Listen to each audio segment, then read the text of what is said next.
How's it going, everybody? This is BeatTheBush. Today I'm going to talk about GameStop on Robinhood, AMC, and also silver.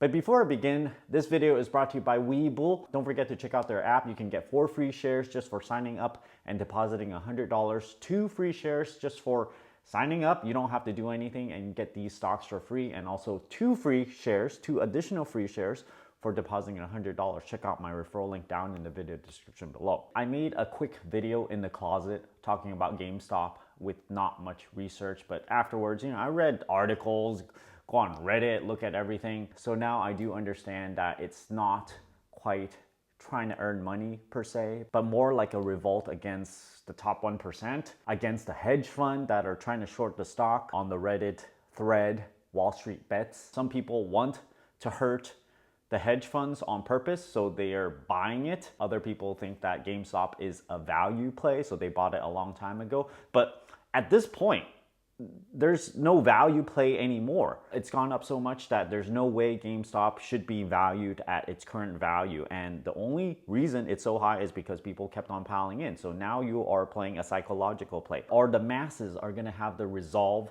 to buy and hold on to this, even if they're gonna lose money. Some people do. It's just more of a matter of a statement. You buy it because you think that this is unfair to the masses. And I'd say probably a large portion is what's driving this. And also this whole thing about Robinhood holding trade on GameStop, because so many people are piling in, and there's this conspiracy theory, because there's no proof to this, that the hedge funds are taking huge losses, and then they called up their friends at Robinhood or the regulatory board. So now Robinhood will require $3 billion of capital in order to back these trades, which kind of to me sounds ridiculous, because why do you need to back it if there are margin requirements if you are trading on margin? All the requirements rests on the individual investor. If you happen to lose all your money, then maybe you have to change the margin requirement. Instead of saying you can trade 4x the cash that you have, maybe it's only 2x. And then if it's really, really bad, maybe they can only do it 1x, so you can't really borrow that much in order to buy the stock. People talk about a short squeeze on the hedge funds because they see it being overvalued. Robinhood investors goes and buys it on purpose in order to pump up the stock. What is a short squeeze? We have to understand what a short position is. It's basically you borrow shares from a brokerage.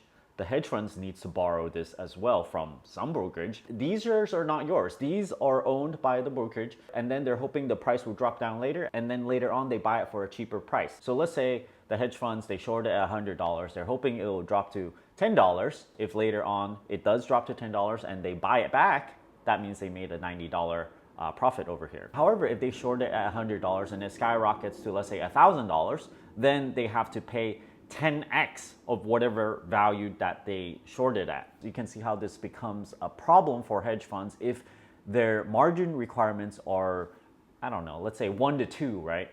Most likely is probably 1 to 4 or even higher. Let's say they short GameStop for $1 million and it skyrockets to $1,000. So all of a sudden, they are missing $9 million and they don't have $9 million. So as the price of GameStop increases, the brokerage is going to do a thing called a margin call, where you have to satisfy enough asset requirements. So they're going to do a thing where, hey, you don't have enough money, you're going to have to deposit more cash. So they're going to have to scrounge together some cash from somewhere. Maybe they have to sell assets of other things in order to put money into their brokerage account to satisfy these margin requirements. Why could this create a loss for a hedge fund? Is if they don't have enough money, then they have to sell assets of other things. That means they are not really fully shorting the stock anymore. Maybe they have to sell the shorted stock itself in order to pay for itself. Let's say it doubles, right? Which it did. If they went 100% short on GameStop and it doubled, that means they lost all their money. This hedge fund is completely broke.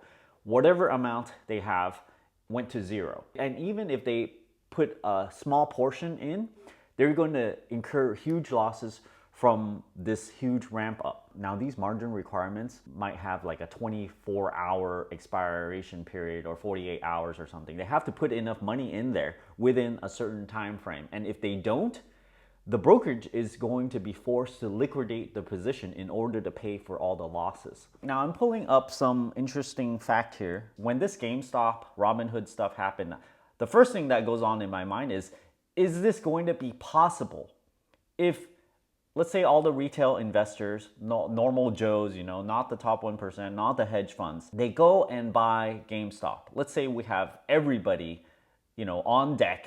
They're trying to buy into this thing. Is this even possible for the normal guy to win?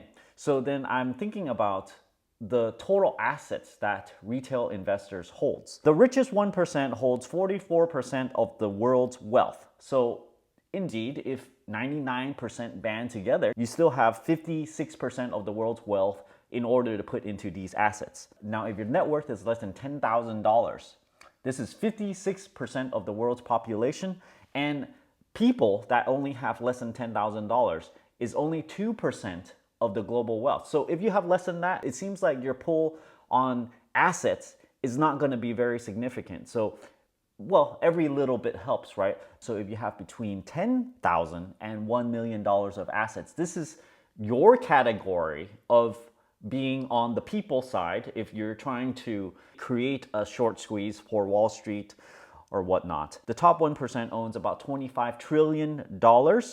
In 2018, there's $98 trillion of assets. So the top 1% holds 29% in the US only. So the rest of the 99% is gonna hold 71%. So indeed, it is possible for the retail investor to move the market. I remember a long time ago when I bought silver, if I bought several thousand shares, I will be able to move the silver price by a few cents. And I think the most I've ever moved a stock is probably like 25 cents or something. I think it was silver maybe long time ago. And the volume is really low. When the volume is really low and you have a big order compared to the volume, or maybe like a quarter of the day's volume, then you indeed can move the price just all by yourself. You being prevented from shorting a stock, it's not new to me. I've seen this many years ago where I saw some stock and I had high confidence that it was gonna keep on going down. Some event happened.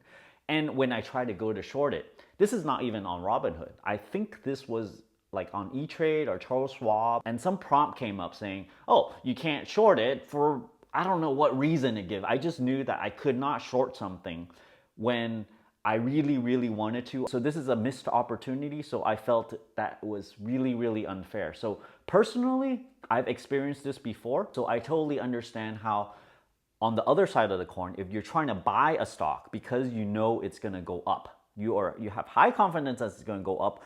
Reddit is on fire with the GameStop and you're like, I wanna pile in, I wanna be part of this movement, sort of movement type of thing where you wanna incur huge losses for hedge funds, then you can buy into it. I initially made this full video saying I bought silver, 1,000 shares of it at around $27. So $27,000 of it, because I read a few articles. I didn't do enough research.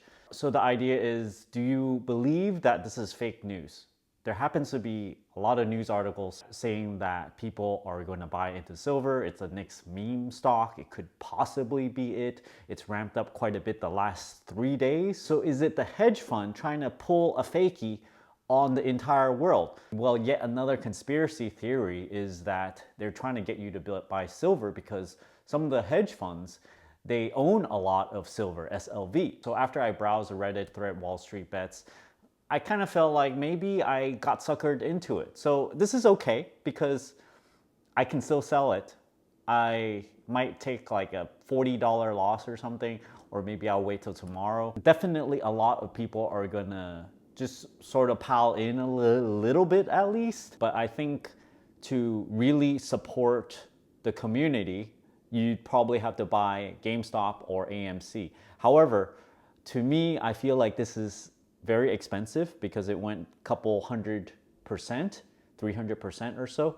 So I'm not gonna put $27,000 in. I might reduce my exposure to probably 1,000 or 2,000, just to show my support. I'm gonna think about this a bit if I should actually participate or not. So I wanted to put this in here because I did not want to keep on spreading false information. I would feel really bad for it, because if I said, hey, look, I bought 1,000 shares of silver, and other people follow suit and just kind of fall into their trap, and I would feel bad about that. So this is why I'm making this little segment here. I'm cutting that part out where I bought the silver. So just ignore that. I'm going to try to get rid of that position as soon as I can. Go on the Wallstreetbets Reddit and read for yourself before you go and buy GameStop or AMC. You probably should really take all of this with a grain of salt, because all those comments are just from people, random people. There's no confirmation of who they are.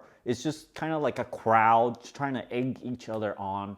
So this is like playing with fire. So yeah, it is what it is. So that's why even if I were to go in it, you know, I would only risk very little, couple thousand. I'm gonna think about this some more and give you guys an update later on. Thanks for watching.